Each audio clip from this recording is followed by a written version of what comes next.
श्री गणेशाय नमः। श्री उमा महेश्वराय नमः। हरे कृष्णा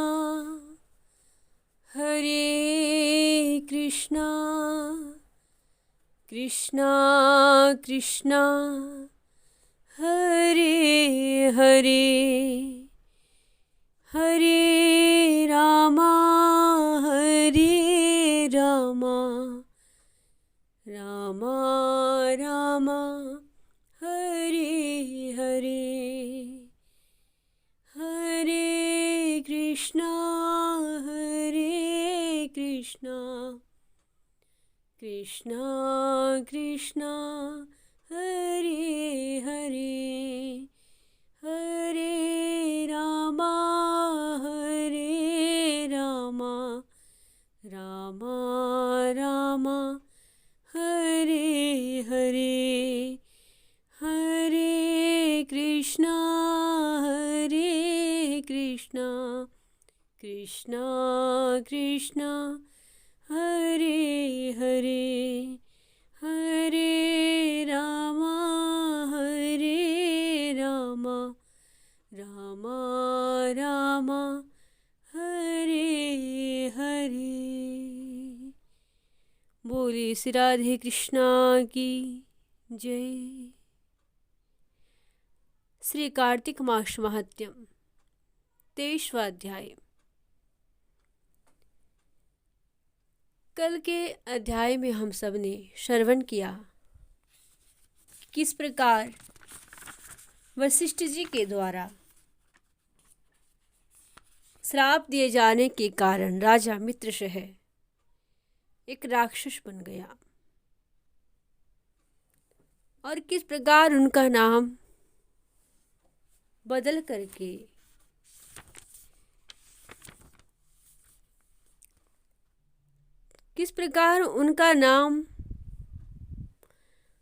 करके कलशमानपाद बन गया। यह कल की कथा में हमने श्रवण किया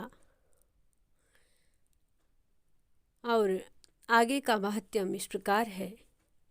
श्री सूत जी के द्वारा जो वर्णन किया गया है, राक्षस रूप में राजा कलमासपाद और एक अन्य पिचासिनी दोनों को एक ब्रह्म राक्षस का मिलना, जो अभिमान एवं गुरु निंदा के कारण राक्षस योनि को प्राप्त हुआ था।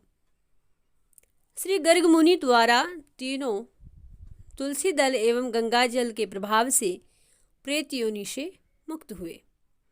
सूत जी कहते हैं, हे ऋषियों, इस प्रकार वह राक्षस और पिचासिनी दोनों घूमते घूमते नर्मदा नदी के तट पर एक वट वृक्ष पर गुरु निंदक एक ब्रह्म राक्षस रहता था और उन दोनों को देख करके वह राक्षस कहने लगा, अरे तुम दोनों कौन हो और किस पाप के कारण इस दशा को प्राप्त हुए हो। तब राक्षस रूपधारी राजा ने अपना और पिचासिनी का संपूर्ण वृत्तांत बतलाया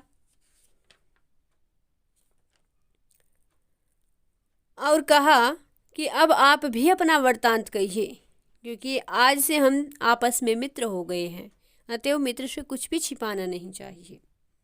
तब ब्रह्म राक्षस कहने लगा कि हे मित्र, मगध देश में बहुत समय पहले मैं परवीन सोमदत्त नाम वाला ब्राह्मण था। मैंने अपने को बड़ा भारी विद्वान समझ करके अभिमानवश अपने गुरु का अपमान किया। बस इसी पाप के कारण मैं योनि को प्राप्त हुआ हूँ। इस जन्म में भूख से पीड़ित हो मैंने अनेकों ब्राह्मण खा डाले हैं। गुरु का अपमान करने से अवश्य ही ब्रह्म राक्षस की योनि प्राप्त होती है। यह बात मैंने भली प्रकार जान ली है। तब कलमासपाद ने कहा कि हे मित्र, गुरु की कोटि में कौन कौन आते हैं। तब ब्रह्म राक्षस ने कहा, गुरु की कोटि में वेदों को पढ़ाने वाला अथवा सुनाने वाला, वेदों तथा नीति शास्त्र की व्याख्या करने वाला, वेदों के संदेह को दूर करने वाला, भय का निवारण करता, अन्नदाता, शिक्षक जो शिक्षा देने वाला, बुरे कार्यों से रोकने वाला पिता, ससुर, मामा, बड़ा भाई, गर्भ से मरियण पर्यंत संस्कार कराने वाला तथा राजा, इन सब की संज्ञा गुरु ही है। अतएव इन सब की वंदना करनी चाहिए। यह सुनकर के पुनः मित्र सह कलमास्पाद ने पूछा कि हे भाई, तुमने तो अनेक गुरु कहे हैं, इनमें सबसे बड़ा कौन है या सभी बराबर है? सोमदत्त कहने लगा कि हे मित्र, यद्यपि हम राक्षस हैं, साथ ही भूख प्यास से पीड़ित भी है, तथापि गुरु महिमा का वर्णन करने से कल्याण होता है, इसलिए मैं इसका वर्णन करता हूँ। सब गुरु बराबर है, फिर भी इस संबंध में शास्त्रों का कथन सुनो। वेदों तथा मंत्रों का उपदेश करने वाला, धर्मशास्त्र तथा पुराणों के व्याख्या ज्ञाता व उपदेशकर्ता, ये विशेष गुरु माने गए हैं। इनमें से सबसे प्रमुख गुरु वह है जो देव का पूजन करवावे, देव पूजा का फल बतलावे अथवा गुप्त मंत्र का उपदेश दे। हमने धर्म, अर्थ का मोक्ष के देने वाले सभी पुराण गौतम ऋषि से सुने हैं। एक समय मैं भगवान महादेव का पूजन कर रहा था कि उसी समय गौतम जी वहाँ पधारे। मैं पूजा में ही बैठा रहा और मैंने खड़े होकर उनको प्रणाम नहीं किया। तब शिवजी ने गुरु का अपमान करने के कारण मुझे ब्रह्म राक्षस बना दिया।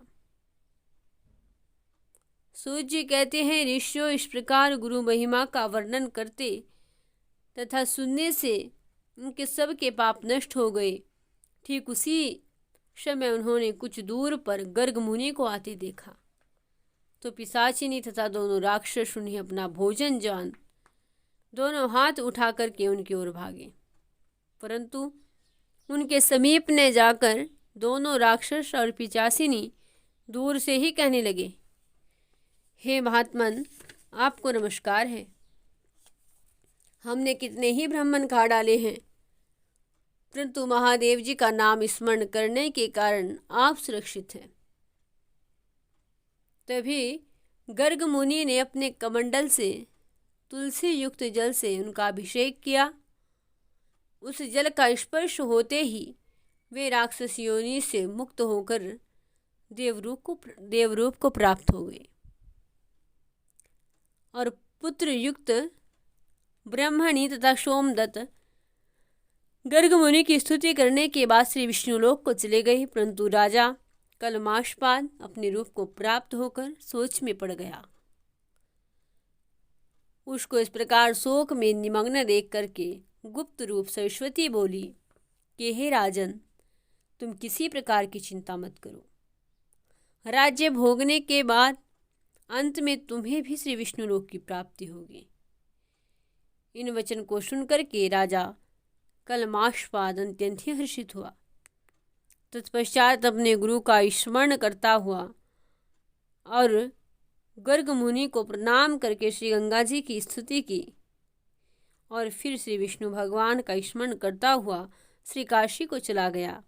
और इसके बाद प्रसन्नतापूर्वक वह अपने राज्य में आया और तभी गुरुजी ने उसका अभिषेक तिलक किया। इसके पश्चात अनेकों भोग भोगने के पश्चात अंत में मोक्ष को प्राप्त हुआ। सूर्य जी ने ऋषियों से कहा कि इनमें कोई संदेह नहीं कि भगवान का गुणगान करने से तथा गंगा जी में स्नान करने से करोड़ों जन्म के पाप नष्ट हो जाते हैं और गुरु महिमा को श्रवण करने और गुरु महिमा को चित्त में धारण करने से मनुष्य के सभी अज्ञान नष्ट हो जाते हैं।